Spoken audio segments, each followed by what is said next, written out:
গোপাল, নিতাই, তোমাদের দুজনকে একটা জরুরি কথা বলতে এলাম। আমাদের এই মাছের আড়তটা আপাতত কয়েকদিনের জন্য একদম বন্ধ হয়ে যাবে।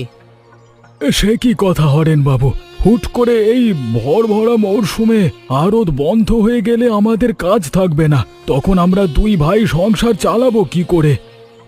আমি তো ইচ্ছে করে বন্ধ করছি না গোপাল, এই আড়তটা তো একদম নদীর কিনারায়। এই বর্ষায় জোয়ারের তরে পাড় ভাঙতে শুরু করেছে। পাড় ভাঙছে বলে কি পুরো আড়তটাই বন্ধ করে দেবেন দাদা? আমাদের তো এই একটা মাত্র কাজের ভরসা, এটা চলে গেলে আমরা বড় বিপদে পড়ব। নদীর পাড় যেভাবে ভাঙছে তাতে আড়তটা যে কোনো সময় জলের টানে ভেঙে পড়তে পারে। তোমরা এখন থেকে অন্য কোথাও নিজেদের জন্য কাজ খুঁজে নাও। আমাদের বরাতে যে এমন অভাব আসবে তা তো ভাবিনি নিতাই। এখন আমরা কি করব রে ভাই? কিভাবে আমাদের এই পুরো সংসারটা চলবে? আমিও তো কিছু ভেবে পাচ্ছি না দাদা। হাটের বাজারে নতুন কোনো কাজ চট করে পাওয়া কঠিন, আমাদের ঘরে তো জমানো কোনো টাকাও নেই।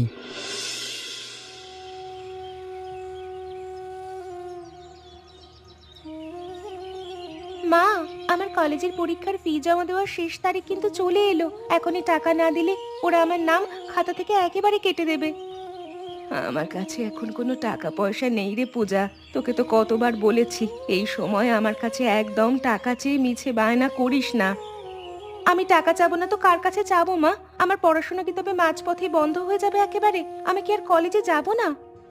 তোর পড়াশুনো বন্ধ করতে কে বলেছে রে? এখন ঘরের যে অবস্থা তুই তো সবই জানিস। তোর বাবা আসুক, তারপর ওনাকে নিজের মুখেই সব বলিস। মা, অমন করে কান্নাকাটি করিস না। আমি তো সব কথাই দরজার বাইরে থেকে শুনলাম। তোর কলেজের ফি আমি ঠিক সময় মতো জোগাড় করে দেব।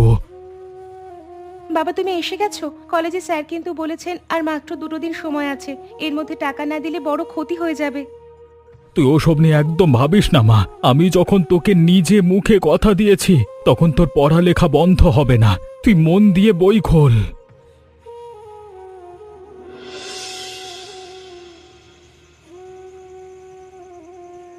সরলা, এখন তোমার শরীরটা কেমন লাগছে? দুপুরের দিকে যে কবিরাজ মশাই এসে বড় বড় দুটো বড়ি দিয়ে গেলেন, ওতে কি চিলতে উপশম হলো না? অবস্থা ধীরে ধীরে আরো খারাপের দিকে যাচ্ছে গো। এখন আর এই গ্রামের ছোটখাটো ওষুধি চিকিৎসা দিয়ে কোনো কাজ হবে না, কষ্ট হচ্ছে।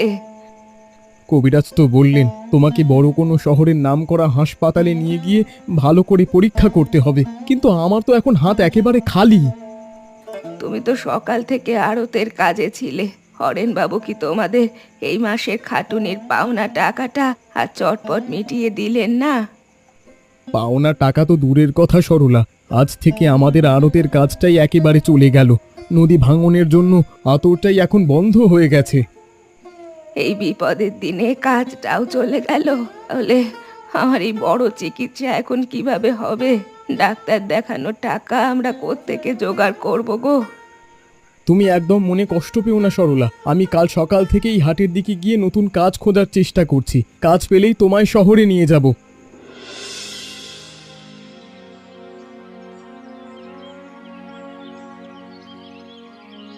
নমস্কার কানাই বাবু, আপনি হাটের দিকে যাচ্ছেন বুঝি? আচ্ছা বাবু, আপনার জানা শোনার মধ্যে আমার জন্য কিছু ছোটখাটো কোনো কাজ হবে? আরে নিতাই যে, না রে ভাই, আমার কাছে এখন তেমন কোনো কাজ খালি নেই। তবে তোমার যদি টাকার দরকার হয় আমার থেকে ধার নিতে পারো। টাকার তো খুবই দরকার বাবু, সরলার শরীরটা খারাপ, তবে ধারের টাকা আমি শোধ করব কি করে? আড়তের কাজটাও তো একেবারে চলে গেল। সে কি কথা ভাই, শুনলাম তোমার বাবা মারা যাবার আগে তোমাদের দুই ভাইয়ের জন্য একটা ভাণ্ডের টাকা আর কিছু ভালো জমি রেখে গিয়েছিলেন। বাবা আমাদের জন্য জমি রেখে গিয়েছিলেন? কই, আমি তো ওসবের কিছুই জানি না বাবু। দাদা তো কোনোদিন এই বিষয়ে আমাকে একটা কথাও বলেনি। গোপাল অনেক কিছুই তোমার থেকে লুকিয়ে রাখছে নিতাই। আমরা তো আগের মানুষ, সব জানি। ও নিজের আখের গোছাতে তোমায় কিচ্ছু জানতে দেয়নি ভাই। দাদা আমার সাথে এমন লুকোচুরি করবে তা তো ভাবিনি বাবু, তবে নিজের চোখে কোনো প্রমাণ না দেখে আমি দাদাকে মিছে সন্দেহ করতে পারছি না। নিতাই, চটপট ঘর থেকে বের হরে ভাই। ঝড় যেভাবে বাড়ছে আমাদের এই রান্নাঘরের চালাটা তো আজকে রাতের মাঝে একবারে উড়ে যাবে দেখছি। আমি এসে গেছি দাদা, তুমি ওদিকের খুঁটিটা শক্ত করে ধরো, আমি এই বড় দড়িটা দিয়ে চালের বাঁধাটা বাঁধার চেষ্টা করছি, জল পড়ছে। ওগো, তোমরা দুজনে সাবধানে কাজ করো, আমি ভেতর থেকে বড় বড় গামলাগুলো নিয়ে এলাম। চালের ফুটো দিয়ে সব জল এসে উনুনে পড়ছে গো। সাবিত্রী, তুমি রান্নার হাঁড়ি আর চালের বস্তাগুলো চটপট টেনে টেনে শোবার ঘরে নিয়ে যাও। নিতাই, তুই ওদিক থেকে আরেকটা বাঁশ এনে দে তো। এই নাও দাদা, আমি বাঁশটা ধরছি। ভাগ্যিস আমরা দুই ভাই একসাথেই থাকি, নইলে এই ঝড়ে আজ একলা ঘর সামলানো কঠিন হতো। আমরা দুই ভাই একসাথে থাকলে কোনো ঝড়ই আমাদের ক্ষতি করতে পারবে না রে নিতাই। তুই উনুন পাড়ের শুকনো কাঠগুলো চটপট করে ঘরের ভেতর সরিয়ে নে তো।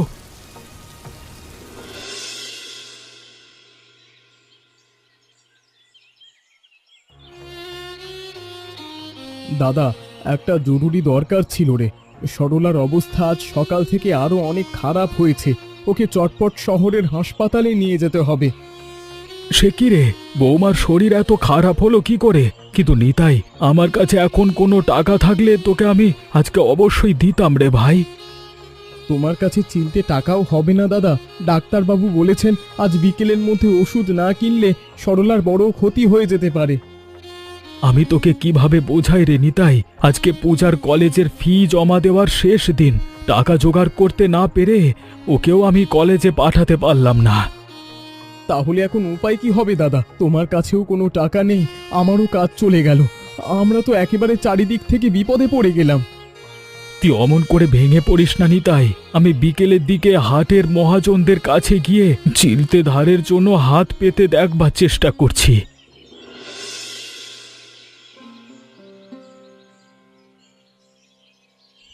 গোপাল, একা একা বসে আছো যে বড়? তোমাদের আড়তটা তো বন্ধ হয়ে গেল শুনলাম, এখন সংসার চালাচ্ছ কিভাবে ভাই? আর বলবেন না কানাই বাবু, বিপদে পড়ে গেছি। নিতাইয়ের বউটা বিছানায় ছটফট করছে, ওদিকে মেয়ের কলেজে টাকাটাও দিতে পাচ্ছি না। এই অভাবের দিনে এক কাজ করো না কেন গোপাল, তোমাদের বাড়ির পেছনে যে খালি জমিটুকু পড়ে আছে ওটা ভালো দামে বিক্রি করে দাও। বাপদাদার শেষ স্মৃতিটুকু বিক্রি করতে মন চাইছে না বাবু। এই জমিটুকু চলে গেলে আমাদের আর মাথা গোঁজবার কোনো সম্বল থাকবে না। আমি তো তোমাদের মঙ্গলের জন্যই বলছি গোপাল, জমি বিক্রি করে সাময়িকভাবে অনেক বড় উপকার হবে, বৌমার চিকিৎসা হবে, মেয়ের পড়ালেখাও চলবে।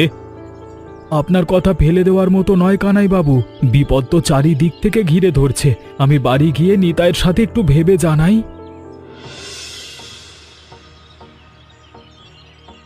মা, আমি আর কোনোদিনও কলেজে যাব না। আমার পড়াশোনা আমি আজ থেকে একেবারে বন্ধ করে দিচ্ছি। এইভাবে প্রতিদিন কষ্ট পাওয়ার চেয়ে ঘরে বসে থাকা অনেক ভালো।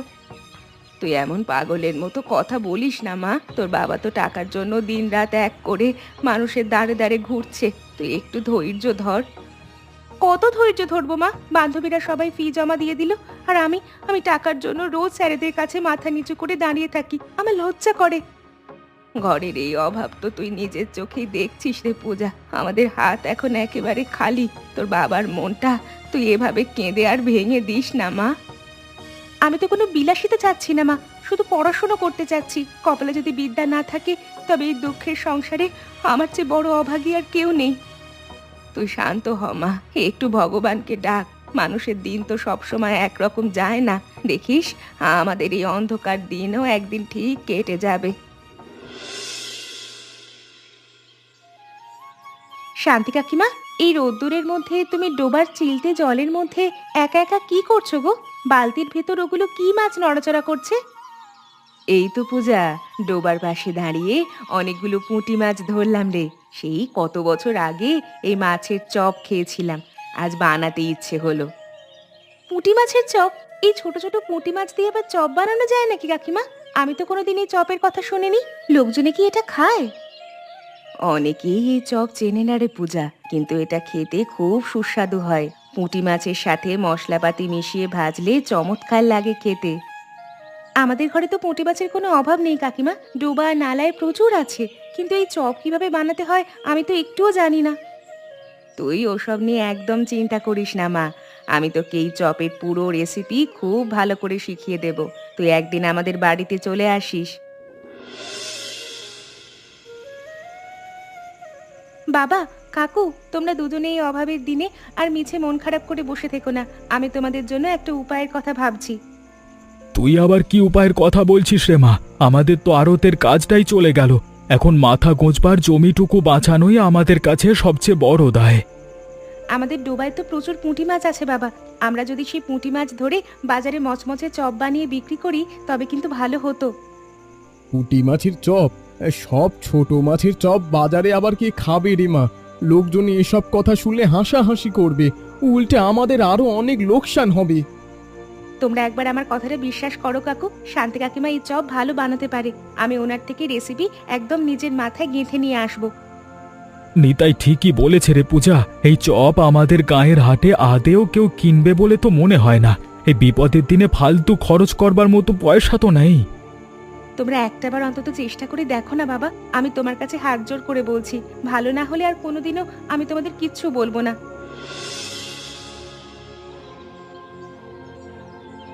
দেখলে তো পূজা, আমি তোকে আগেই বলেছিলাম এই চপ বানানো আমাদের মতো আনাড়ি মানুষের কাজ নয়। এই মশলা আর তেলের টাকাটাই আজকে লোকসান হলো। মাছগুলো সব কড়াইয়ের তলায় একেবারে লেগে ভেঙে যাচ্ছে রে মা। এই ভাঙা চপ হাটের বাজারে নিয়ে গেলে একটা খদ্দেরও আমাদের দোকানে আসবে না। আমার কোথাও একটা ভুল হয়ে গেছে কাকু, কিন্তু আমি এইভাবে একেবারে হাল ছেড়ে দেব না। আমি এই পুঁটি মাছের চপ ভালো করে বানিয়েই ছাড়বো। তুই আর মিছে জেদ করিস না পূজা। আমাদের পকেটের শেষ সম্বলটুকু তো এই চপের পেছনেই চলে গেল। এখন নতুন করে জোগাড় করবার মতো তো কিচ্ছু নেই। তোমরা মন খারাপ করো না বাবা, আমি আজ বিকেলের মধ্যেই এর একটা মোক্ষম ব্যবস্থা করছি। তোমরা শুধু এই মাছের ঝুড়িটা চিলতে আড়ালে তুলে রাখো।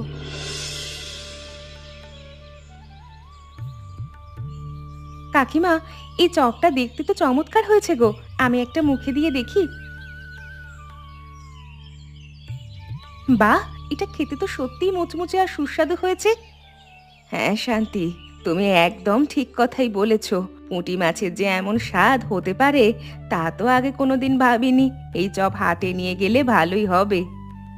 আমি তো তোদের আগেই বলেছিলাম রে সাবিত্রী, এই চপের ওপরে মশলাটা সাবধানে ছড়িয়ে দিলে খদ্দেররা এর গন্ধেই দোকানের দিকে ছুটে আসবে।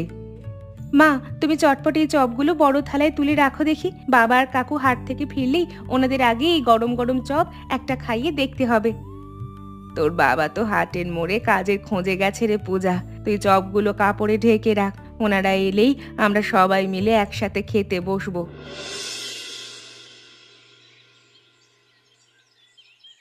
দেখ দেখ নিতাই, কড়াইয়ের ওই চপগুলো কেমন গরম গরম মচমচে ভাজা হয়েছে রে ভাই। হাটের মানুষজন তো আমাদের এই নতুন দোকানে বেশ ভালোই লাইন লাগিয়েছে। আমার তো দেখে আনন্দ হচ্ছে। হ্যাঁ দাদা, বিক্রি তো প্রথম দিনেই চমৎকার হচ্ছে। আমাদের পূজার ওই পুঁটি মাছের চপের বুদ্ধিটা কিন্তু ওই চরম অভাবের দিনে আমাদের ভাঙা সংসারে দারুণ উপকারে লেগে গেল রে। চারিদিকের মানুষজন কেমন লাইন ধরে দাঁড়িয়ে আছে দেখ।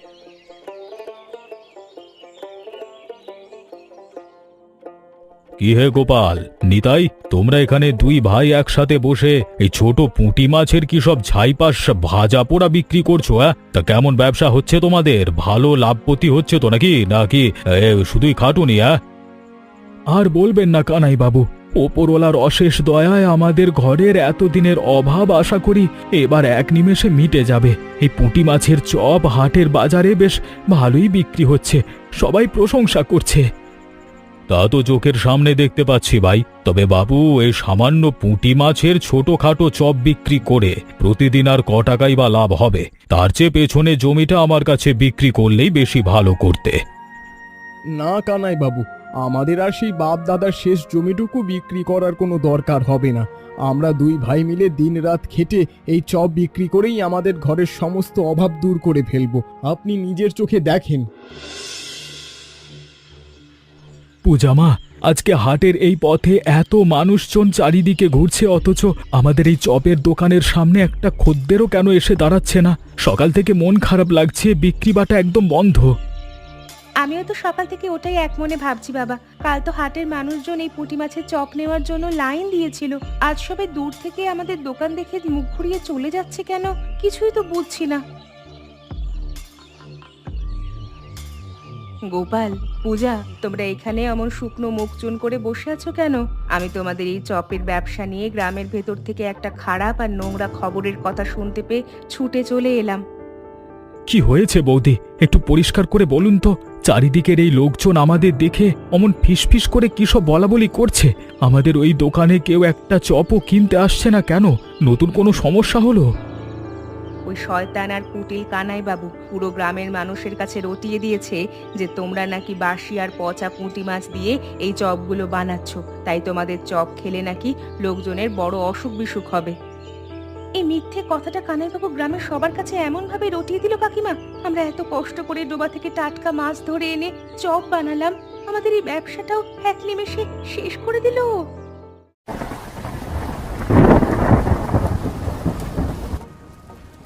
নিতাই, দেখ দেখ, বাইরের এই বন্যার নোংরা জল কিভাবে হু হু করে আমাদের উঠানে বাড়ছে রে ভাই। গ্রামের কত মানুষের ঘরবাড়ি এক্কেবারে ডুবে গেল। সবাই ওই দূরের আশ্রয় কেন্দ্রে গিয়ে কষ্ট করে আশ্রয় নিয়েছে রে। হ্যাঁ দাদা, খারাপ অবস্থা চারিদিকের মানুষের। ওখানকার আশ্রয় নেওয়ার মানুষজনের তো এখন এই চরম দুর্যোগে খাবারের কষ্ট হবে। এই বিপদের দিনে ওদের পাশে আমাদের দুই ভাইয়ের চটপট দাঁড়ানো দরকার রে। তুই একদম নিজের ভাইয়ের মতো খাঁটি আর সত্যি কথাই বলেছিস নিতাই। আমাদের ঘরের ডোবায় এখনো প্রচুর টাটকা পুঁটি মাছ রয়ে গেছে। আমরা দুই ভাই মিলে চটপট অনেকগুলো চপ বানিয়ে ওদের জন্য নিয়ে যাই না কেন? খুব ভালো হবে দাদা, তুই একদম ঠিক কথা ভেবেছিস। আমরা দুজনে আজ সারা রাত জেগে মচমচে চপ ভেজে সকালে ওই আশ্রয় কেন্দ্রে নিয়ে যাব। ওই দুর্যোগের গ্রামের গরিব মানুষগুলোর মুখে অন্তত চিলতে ভালো খাবার তো জুটবে। তাহলে আর মিছে দেরি করিস না ভাই, রাত কিন্তু হয়ে যাচ্ছে। তুই উনুন পাড়ে গিয়ে তেল আর বড় কড়াইটায় চটপট রেডি কর। আমি মাছের বড় ঝুড়িটা নিয়ে ধীর পায়ে এখনই তোকে সাহায্য করতে আসছি।